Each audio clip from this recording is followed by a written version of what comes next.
Gloire à Dieu, shalom, shalom. Il est bon et merveilleux. La Bible dit, il est doux et agréable pour les frères de demeurer ensemble. C'est en effet là que Dieu déverse sa bénédiction en abondance et c'est là qu'il donne la vie pour l'éternité. Bien-aimés, aujourd'hui, nous allons partager sur les 3 filles de Job et la fin des temps. C'est-à-dire la fin des temps révélée par l'histoire des 3 filles de Job. Alors, comme passage de base, nous allons lire dans Job chapitre 42 et nous lirons du verset 12 au verset 15. Job chapitre 42, 12 à 15. Je lis la parole. Pendant ces dernières années, Job reçut de l'Éternel plus de bénédictions qu'il n'en avait reçu dans les premières. Il posséda 14 000 brebis, 6 000 chameaux, 1 000 paires de bœufs et 1 000 ânesses. Il eut 7 fils et 3 filles. Il en donna à la première le nom de Jemima, à la seconde celui de Kétia et à la troisième celui de Keren Apuk. Il n'y avait pas dans tout le pays d'aussi belles filles que les filles de Job. Leur père leur accorda une part d'héritage parmi leurs frères. Amen. La Bible dit, ces choses sont écrites pour notre instruction, à nous qui sommes arrivés à la fin des temps. C'est-à-dire que lorsque nous lisons les Écritures, nous ne devons pas simplement lire pour connaître l'histoire, mais demander au propriétaire des Écritures, à celui qui a inspiré les Écritures, la compréhension spirituelle pour en tirer, bien aimé, une révélation, une orientation pendant le temps que nous sommes.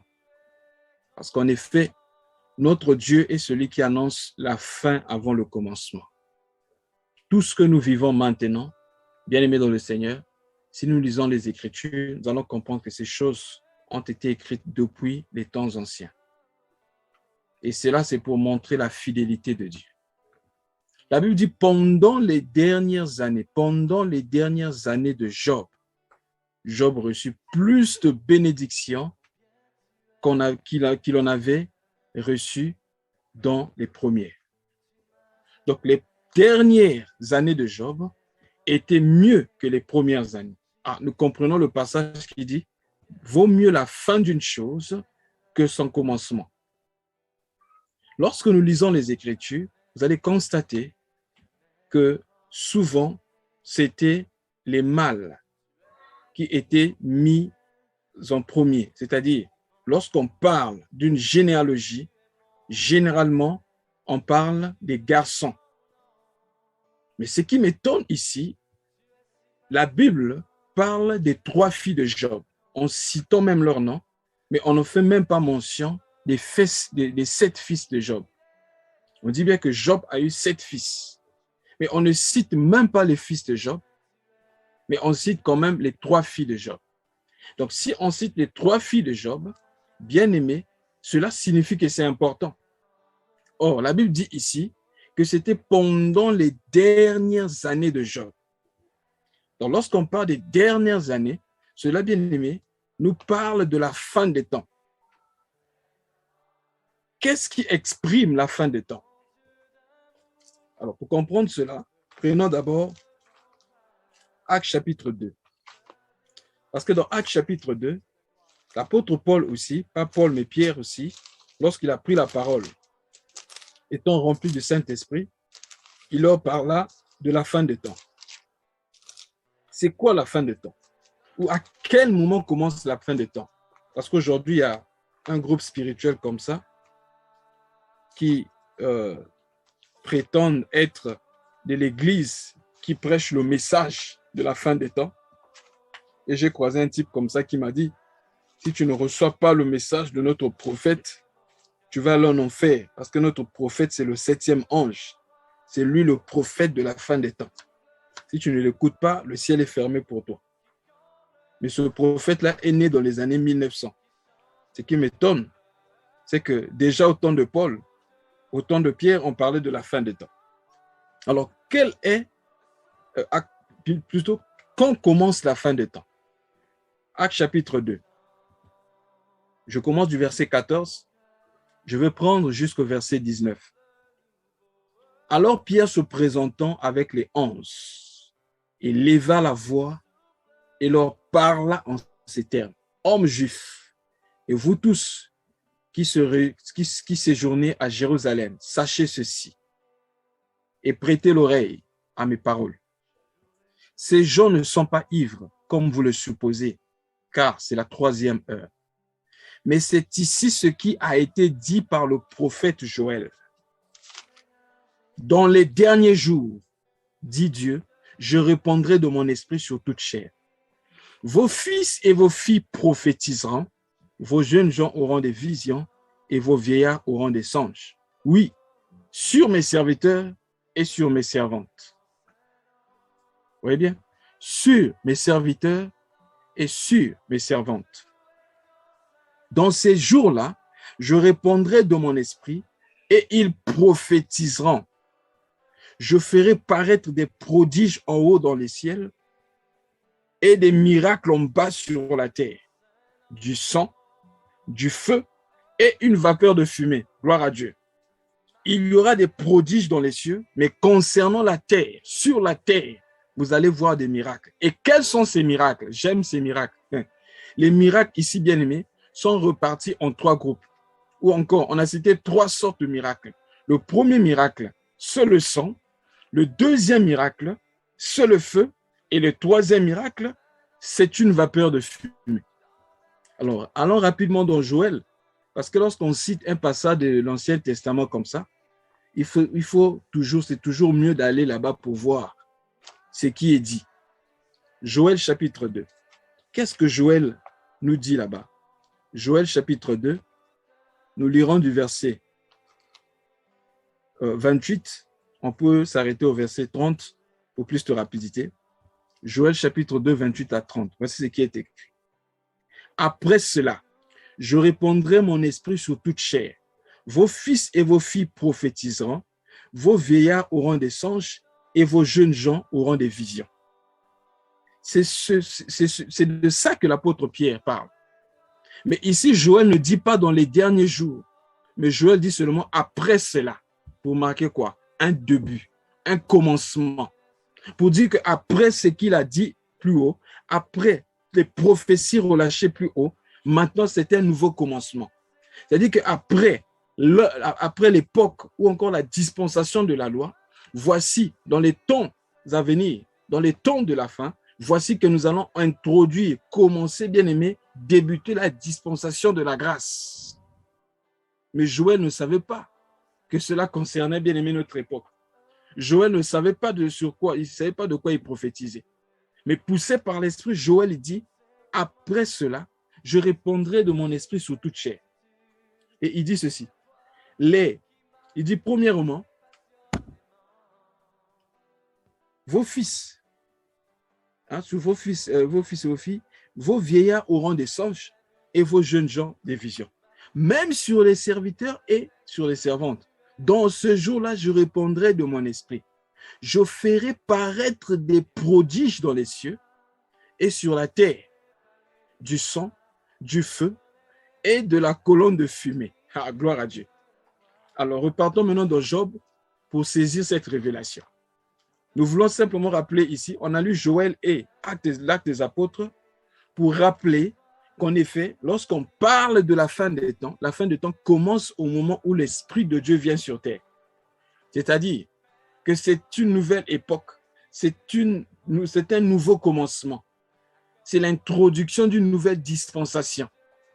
C'est quoi une dispensation? C'est une façon dont Dieu fait les choses avec un peuple donné, durant un temps donné ou pendant un temps donné. C'est ça la dispensation.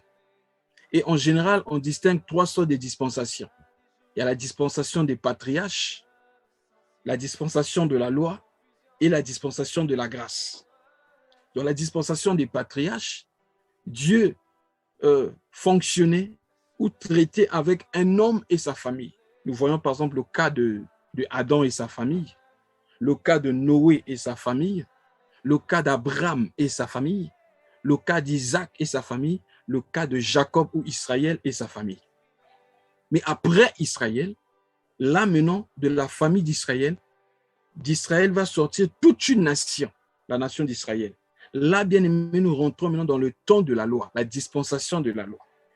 Sous la dispensation de la loi, Dieu n'agit plus avec un homme et sa famille.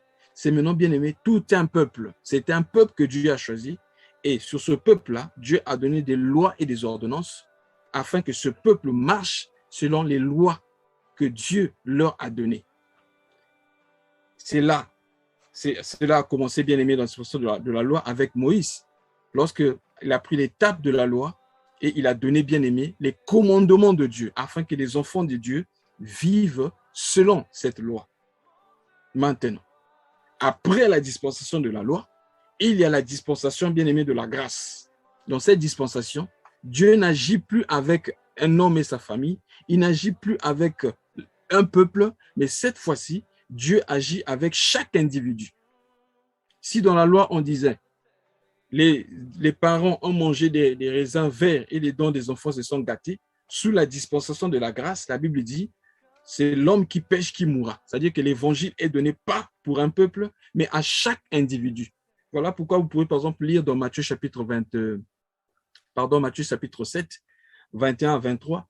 La Bible dit, ce n'est pas ceux qui me disent Seigneur, Seigneur, c'est-à-dire en groupe, qui entreront dans le ciel, mais celui, au singulier, qui fait la volonté de mon Père. Et Jésus dit, plusieurs viendront ces jours-là et diront, n'avons-nous pas prêché en ton nom, chassé les démons en ton nom, prophétisé en ton nom, fait plusieurs miracles à ton nom, mais je leur dirai ouvertement, je ne vous ai jamais connu, vous, serviteurs de l'iniquité. Donc, bien aimé, la dispensation de la grâce, c'est la dispensation où l'homme rentre en contact directement avec Dieu. Parce que sous la loi, dans le tabernacle, je voulais rappeler ici que le tabernacle était divisé en 3 parties. Il y avait le parvis, la partie visible, qui était exposée au soleil. Il y avait le lieu saint où rien que les sacrificateurs avaient accès, et il y avait aussi le lieu très saint. Et là-bas, il n'y avait que le souverain sacrificateur qui avait accès, et il rentrait là-bas qu'une seule fois par année. Et le lieu saint du lieu très saint était séparé d'un rideau. Personne ne pouvait rentrer là-bas, ce n'est le souverain sacrificateur, une seule fois l'année, le jour de Yom Kippour en hébreu, qui signifie le jour du grand pardon. Et rentrer là-bas, bien aimé, le jour du grand pardon, pour purifier le peuple. Et cet exercice-là était répété chaque année. La Bible déclare, quand Jésus est monté sur la croix, lorsqu'il a déclaré tout est accompli, le rideau qui sépare le lieu saint du lieu très saint était divisé en 2. Cette fois-ci, tout le monde pouvait maintenant voir le lieu très saint pour dire que le chemin est ouvert. Et l'apôtre Paul explique que le Seigneur Jésus-Christ, par le déchirement de sa chair, qui est du voile de sa chair, il a inauguré pour nous un chemin nouveau pour nous montrer comment aller directement auprès de Dieu. Et il a dit, tout ce que vous demanderez en mon nom, je le ferai. Donc, par Jésus-Christ, nous partons directement dans le lieu très saint. Nous partons directement dans la présence de Dieu. Il n'y a plus d'intermédiaire. Et s'il y a un intermédiaire, le seul intermédiaire, c'est Jésus-Christ. Ce n'est pas un prêtre, ce n'est pas un pseudo-prophète ou pasteur, mais c'est Jésus-Christ lui-même. 1 Timothée chapitre 2, verset 5. Il y a un seul Dieu et aussi un seul médiateur entre Dieu et les hommes, Jésus-Christ est homme. Pourquoi? Parce que c'est lui qui est mort pour nous. Donc, par conséquent, nous pouvons voir Dieu en étant en Christ. Nous avons cette image-là dans l'histoire de Moïse.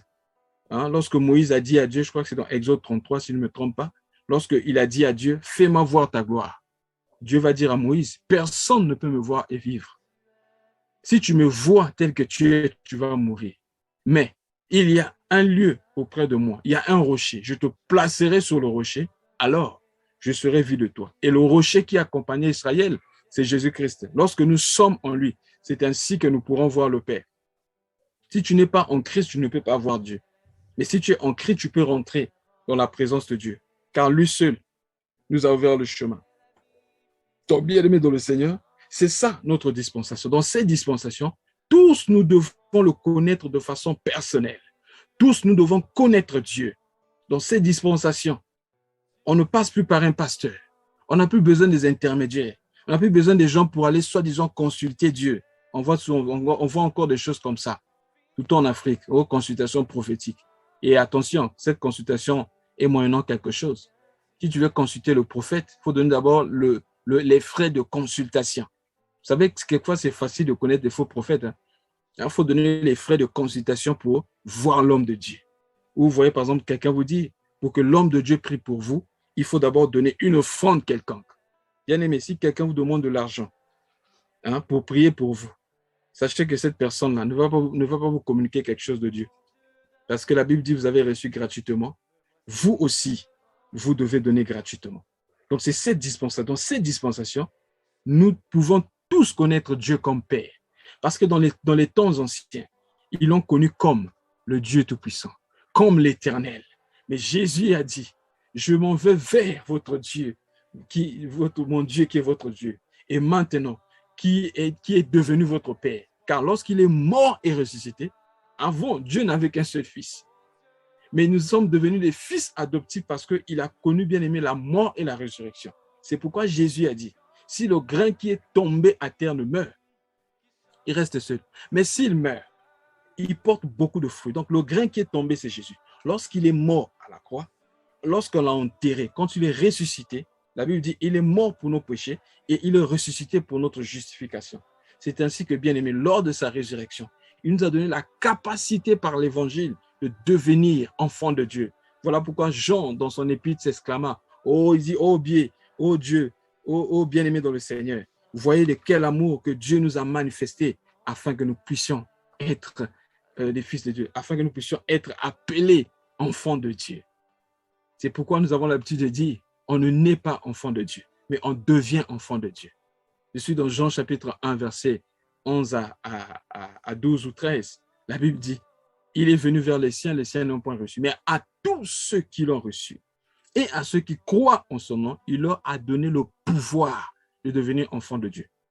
Donc, on n'est pas enfant de Dieu. On n'est pas tous enfants de Dieu. On est tous créatures de Dieu. Mais pour devenir enfant de Dieu, tu dois recevoir Jésus-Christ dans ta vie comme Seigneur et Sauveur, te repentir de tes péchés et rentrer dans une alliance avec Dieu. Et c'est là que Dieu va te considérer comme son fils. Alors, bien aimé, repartons maintenant dans Job. La Bible dit, pendant les dernières années de Job, Job avait reçu plus de biens que lorsqu'il était encore, lorsqu'il vivait encore avec ses enfants qui étaient partis avant de connaître, bien aimé, la perte de tous ses biens et même la maladie. Mais la Bible nous cite ici les noms de ses 3 filles. La première fille, la Bible dit, elle s'appelait Jémima. Or, le nom Jémima signifie la colombe. Retenez bien, si c'est ta Bible, tu peux souligner Jémima. Jémima signifie colombe. Or, lorsque nous voyons le mot colombe, nous nous souvenons, bien aimés, de Noé. Un jour, Noé était dans l'arche pour vérifier s'il y avait, bien aimé, la vie sur terre. Il a envoyé un corbeau, le corbeau est parti, n'est pas revenu. Mais lorsqu'il a envoyé une colombe, la colombe est partie, la colombe est revenue. Il n'y avait pas de signe de vie. Il a encore envoyé la colombe, mais quand la colombe est partie, la Bible dit que la colombe était revenue, bien aimée, avec une feuille d'olivier dans sa bouche. Et bien aimé, cela avait marqué que la vie était sur terre. Et la Bible dit, après, il lâcha la colombe était partie puisqu'il y avait la vie, mais la colombe est partie pour ne plus revenir dans l'arche. Et la Bible déclare, pendant que Jésus se faisait baptiser dans le Jourdain, Dieu avait déjà parlé à Jean-Baptiste en lui disant, celui dont je parle, tu verras l'Esprit descendre sur lui sous la forme d'une colombe. Donc, l'Esprit était descendu sur Jésus sous la forme d'une colombe. Lorsqu'il a vu cela, il a compris, il a affirmé que celui-ci est vraiment l'agneau de Dieu qui ôte le péché du monde. Donc, l'Esprit était descendu sur lui, bien aimé, sous la forme d'une colombe. Donc, nous comprenons ici que lorsque nous voyons le nom des filles de Job, les noms des filles de Job nous parlent ici, bien aimé, nous représentent, bien aimé, toute la prophétie biblique concernant le temps de l'Église. L'Église commence par la descente du Saint-Esprit, comme nous l'avons lu dans Joël et dans Actes chapitre 2. Il dit, je ferai voir des signes dans le ciel et des miracles sur la terre. Le premier miracle, c'était quoi? Le feu. Or, sur Jésus, l'Esprit était descendu sous la forme d'une colombe, mais sur les apôtres dans Actes chapitre 2, l'Esprit était descendu sur eux comme des langues de feu. Donc, le premier miracle, frère, c'est le feu qui descend. Le baptême du Saint-Esprit. Le deuxième miracle, c'est la deuxième fille de Job. La deuxième fille de Job s'appelait qui? Kétia. Kétia signifie parfum. En fait, c'est casse. Il y a un parfum qu'on appelait casse. Quand le Saint-Esprit descend, hein, bien aimé, souvenez-vous d'Élie le prophète. Lorsqu'il était avec les sacrificateurs de Baal sur la montagne, il fallait prouver qui était le véritable Dieu. Élie avait fait un sacrifice, il avait tué un animal et il a demandé qu'on puisse verser de l'eau et dit le véritable Dieu répond par le feu.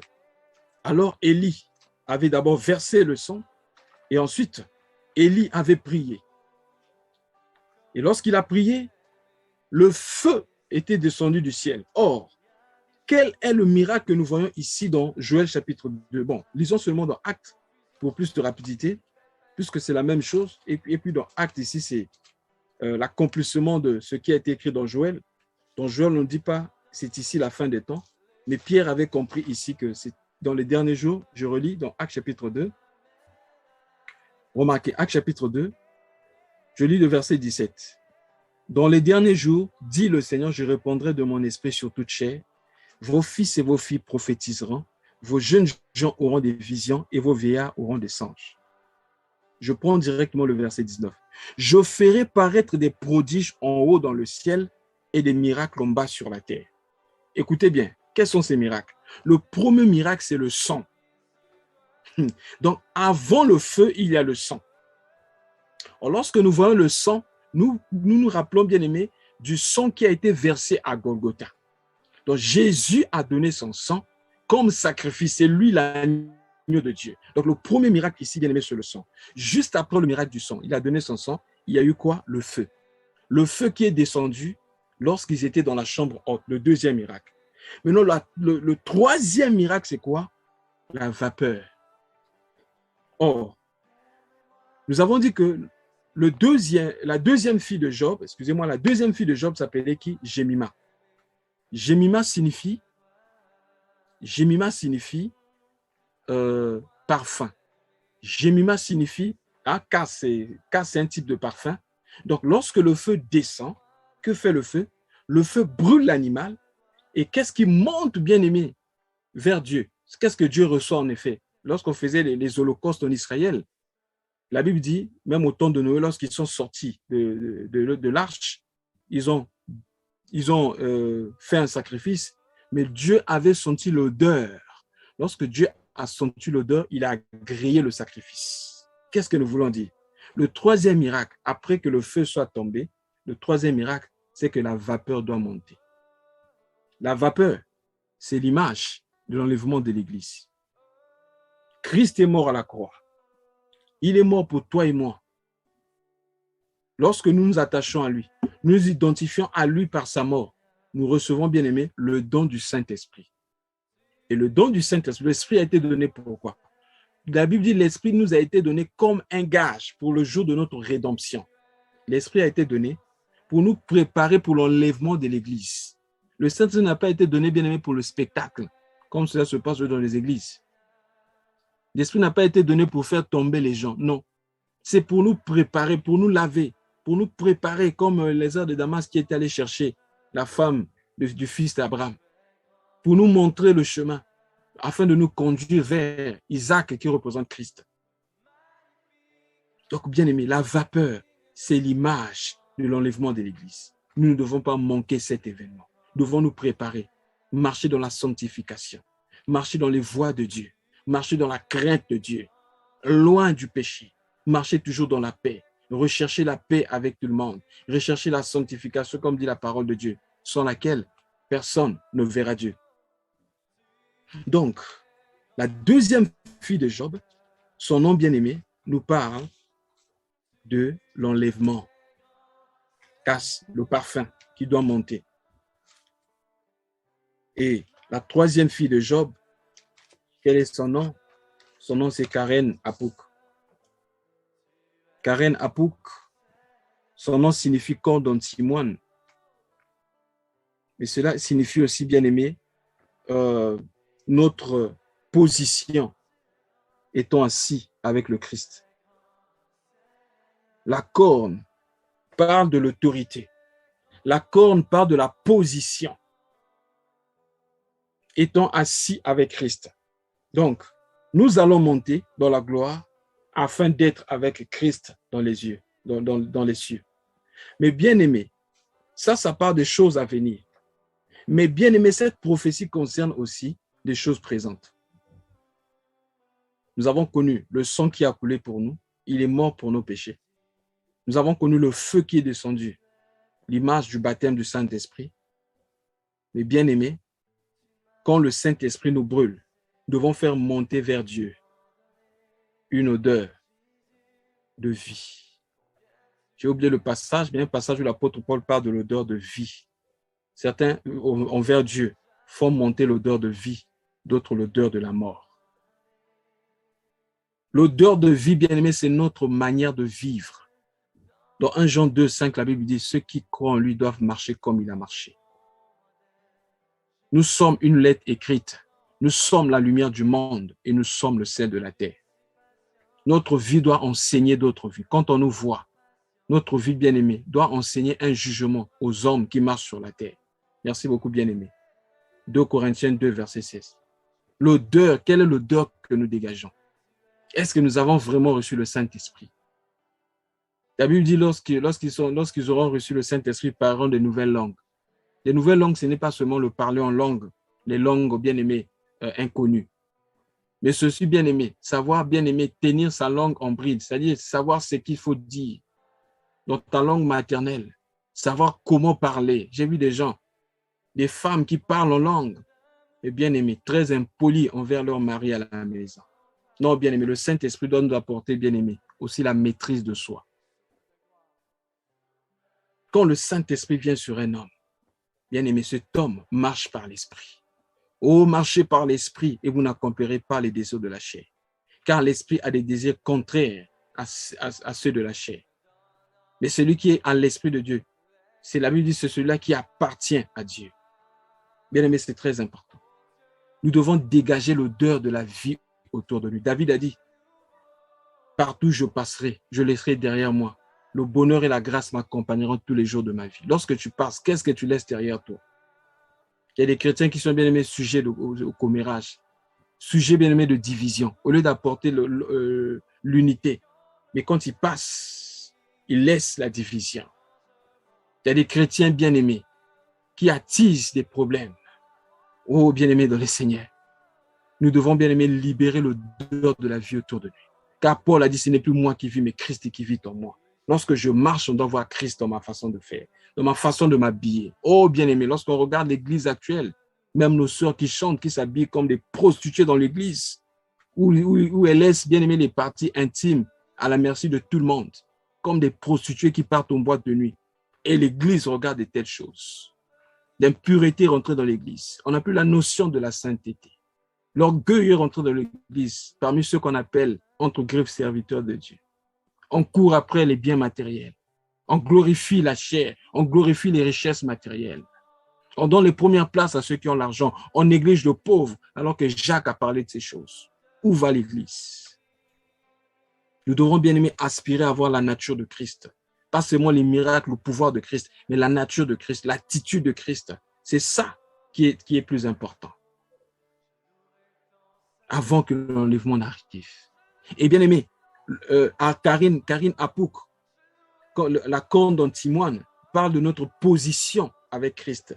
Romains chapitre, je crois 8, verset 5 à 6, la Bible dit, vous qui êtes morts avec Christ, vous avez été ressuscités. Hein? Romains chapitre excusez-moi, je cherche rapidement, où la Bible dit, vous qui êtes assis avec le Christ, vous qui êtes morts avec Christ, et vous êtes assis avec lui dans les lieux célestes. Vous êtes assis avec lui dans les lieux célestes. Si un frère peut nous retrouver le passage, ça va nous aider pour que nous puissions aller un peu plus vite. Je sais que c'est dans Romains. L'apôtre Paul écrit, nous sommes morts avec lui et ressuscités avec lui, ensuite assis dans le lieu céleste. Non, c'est Éphésiens chapitre 2. Éphésiens 2. Éphésiens chapitre 2. Voilà, versets 5 à 6. Ce n'est pas Romains, mais c'est Éphésiens 2, 5 à 6. La Bible dit ceci. Nous qui étions morts par nos offenses, nous a rendus à la vie avec Christ.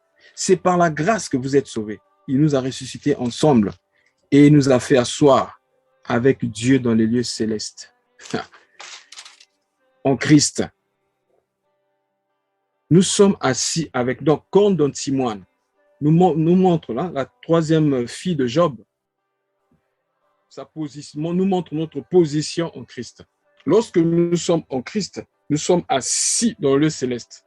Par conséquent, nous devons aspirer aux choses d'en haut, comme l'apôtre Paul a écrit dans Colossiens chapitre 3, versets 1 à 3.